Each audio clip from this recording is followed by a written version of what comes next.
Hey guys, I'm Louis and welcome to my latest video. So this time we're going with a predictions video. I haven't done one of these for quite a while, and this time we're going with a UEFA Team of the Year prediction. Now this is the team that has been voted by I'm not sure who exactly votes. I think it's everyone, and then they have like a panel at the actual ceremony where they choose who they actually are going to go with in the team, and it's just made up. It's the best 11 players, best 11 players of the year. Really, you got 4 defenders, 3 midfielders, 3 strikers, and then 1 goalkeeper. I'm just going to go through my selection of who I think should be in the team out of all the nominees.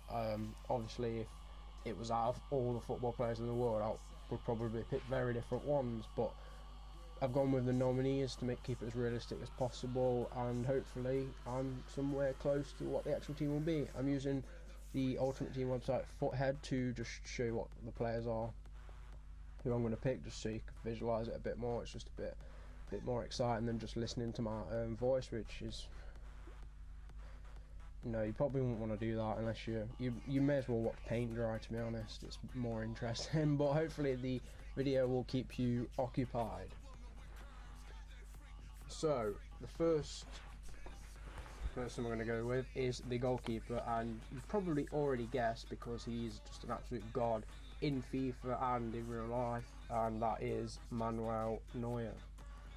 Let's get him up. There he is, bang him in, boom. This goalkeeper, he won the World Cup with Germany, he won the Bundesliga with Bayern Munich last year, and he's just an absolute god.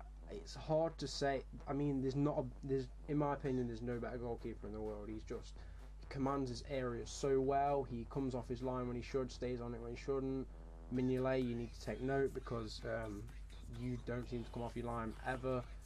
When Neuer comes off his line, it's just like you hardly expect that you're going to get any goals past him. And when he does concede, normally it's not really his fault. He hardly ever makes mistakes. It's always, if he gets scored, and obviously you can't blame the goalkeeper all the time, so normally it's when his defence messes up, but apart from that, he doesn't make many mistakes really. Next we're going to go with the fullbacks. So even though it says left back, a lot of these players are going to be out of position anyway, because of how it is on Ultimate Team. But how it is on this is these are just all defenders. It doesn't matter whether they're centre backs, full backs, or whatever, but I think there is normally 2 full backs, so this is what I'm going to do. And the first one, who I'm putting on the left, is Pablo Zabaleta from Manchester City. He won the Premier League with Manchester City last season, and he's probably one of the best fullbacks in the world, to be honest. I mean, there's not much better than him. He's got pace, he's got strength, he's great at tackling, he's great at attack. He's just an all-round good fullback. He can bomb up and down the pitch as much as he wants. He never seems to get tired, and yeah, he's just one of those left backs that one of those fullbacks that you should admire, because he's just a beast. I mean, even on FIFA he's got the high work rate, so he's got an high attacking work rate, so he'll get forward, and he's got a high defensive work rate, so he'll get back and defend, and it's kind of the perfect fullback really. Unlike your Glenn Johnson or John Glenson, as he's referred to by a lot of people now, because he's basically shit. But next we'll go with the other fullback, who on FIFA is actually a central defensive mid, but on the UEFA website he's listed as a defender, and he's nominated as a defender, so we're going to put him in right back. It's Philipp Lahm. Now this man, he may have retired from international duty, but he still plays for Bayern Munich. He mostly plays in centre midfield and centre defensive midfield roles for Bayern Munich at the moment, but obviously he used to be a right back all the time, and he was just one of the most amazing right backs. And I'm not entirely sure, but I think he played right back for Germany in the World Cup, which obviously he won. I'm just going to tell you now, there's not a lot of German players, but there's quite a few German players that I'm putting in this team, just because, the World Cup success, and obviously German players are a big part of big part of that, really. Next we're going to go with the centre backs. Try and hurry this video along a bit because I don't want to really drag it out for you, because yeah, I just want to make it short as possible. So the next player is the centre back, and it's Diego Godin. Now he didn't have a bad World Cup, to be fair, with Uruguay. Yes, they were knocked out after knocked out in the last 16 or the last 8. I'm not entirely sure. He's a great defender. He's great at heading the ball. That's what his real strength is, I think. His heading ability. He scores from a hell of a lot of corners, and of course he helped Atletico Madrid to win the Liga BBVA last year. And yeah, pretty much a solid defender. Now the other centre back is a Real Madrid man who helped his team to win the Champions League, because without him they probably wouldn't have won it, because they were minutes away from losing and Ramos pulled it back in the dying seconds. But yeah, Sergio Ramos is one of the best defenders in the world by far. I mean, look at his stats on FIFA, it's just godly, and really there's not many better people in his position. He's even for some of the best players in the world, you know, your Messis, your Ibras, your Royce, your Lewandowski, your Robin, find it hard to get past this guy. This guy is an absolute animal in the defence, and there's not many, like I said, there's not many better people in the position, really. Next we move on to the midfielders, and the first midfielder, even though on FIFA he's a left mid, the fan favourite, Marco Reus, just an absolute god. Yes, he did miss the World Cup through injury, but I've got a feeling he would have dominated that competition so much. I mean, you just look at what he's done for Dortmund in past years, especially recently. He's got them through to the last 16 already, and yeah, he's scored some amazing goals. He's still only, like, he's quite young. How old actually is? Let me just have a look. He is he's only 25. He's got a lot more time left in his career. Yeah, he's just got a lot of time left in his career, and I think maybe one day, maybe in a couple of years, he might be challenging for that Ballon d'Or, possibly, because he could make an absolutely beast impact. And I'm a Liverpool fan, as you know. I really hope Liverpool buy him. There's been rumours that we're going to do it for ages, but I don't even know what's happening with us anymore.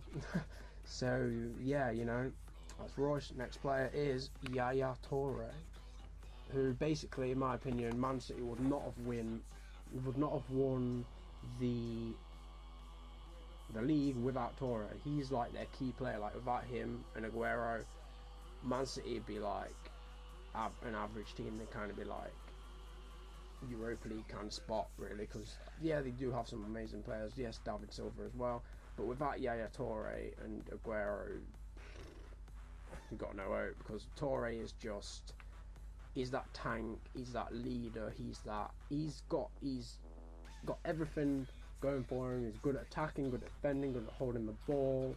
He's got pace, he's got strength, he's got good dribbling. He's an amazing passer of the ball, and basically he's the engine of Man City, in my opinion. Next midfielder we have is Xabi Alonso. Now, you may think, oh, why has he gone for this player? Well, Real Madrid made a mistake by selling him, because with Bayern, he is basically being a beast. Like, he's had, I think he's one of the leading assisters in the Bundesliga, and he's got the most assists, and he regularly sets up goals. He scored against Man City in the Champions League the other night. Yes, they were unlucky to lose. He made a mistake, yeah, but everyone makes mistakes, let's be honest. Alonso is just one of, like, he used to play for Liverpool, so obviously he's one of my favourite players anyway, so maybe there's a bit of bias in there. But I do think that he is proving himself to still be able to keep up with the young boys and everything at the age of 33, and he's just, I mean, just look at that beard, man. Just look at the beard. That beard is absolutely beast. I wish I could grow a beard like that. I wish I could. Now we're moving on to the strikers in the team, And first, well, the strikers and forwards. First is Cristiano Ronaldo. Even though he drives me up the freaking wall, it pisses me off so much. He's one of the best players in the world, arguably. I'm not really too sure who's going to win Ballon d'Or this year, because he won it last year, and I think he's like one of the top goal scorers in Europe at the minute. But Messi has just broke loads of records. So who actually knows who's going to win? I have no idea, but he's definitely going to make it into the team of the year, as is this man, Lionel Messi, probably one of the best ever players to grace football. I mean, it's like he's not even human at sometimes. It's just things he does is absolutely ridiculous. And yes, a lot of people say, oh, Ronaldo's better than Messi, Messi's better than Ronaldo. It's going to be debated, obviously. I mean, they're both amazing players. I personally prefer Messi just because he's less of a dickhead and he doesn't like dive, and he's not arrogant and a prick. He just gets on with it, and he's humble. And I like players like I like the humble players better than the cocky ones, because the cocky ones just piss you off to fuck.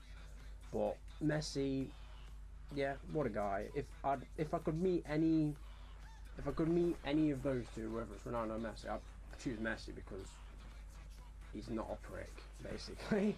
And the last player, who's actually a striker but he's a right wing on this because of the way it's set out, is Diego Costa, and I think he is one of the top goal scorers in the world currently. And yeah, he's just a beast. Diego Costa is one of the best strikers at the moment. He's just in absolutely amazing form. Even though he's similar to Ronaldo, because I think he's an absolute prick and he annoys me, and even though he looks like he could be in a Mexican drug cartel from Breaking Bad, he's still, I can't shy away from the fact that he's an absolute god. He scored so many goals. Yes, it might be down to the rest of the TOTY team, Hazard, Fabregas, those sort of players, but he has proved, and he proved at Atletico Madrid, helping them win the Liga BBVA, and almost winning the Champions League. I think they should deserve to win that, but that's just my opinion. Yeah, Costa he deserves to be in that squad just because of what he's done last season and this season, and it is about the whole year, not just recent form. But his recent form and the form at his previous club were excellent, so he's got to be in there, really. That's the end of the video, guys. Leave a like if you enjoyed, comment on who you think is going to be in the team of the year this time around, and subscribe if you enjoy my content. See you next time. Take care, guys.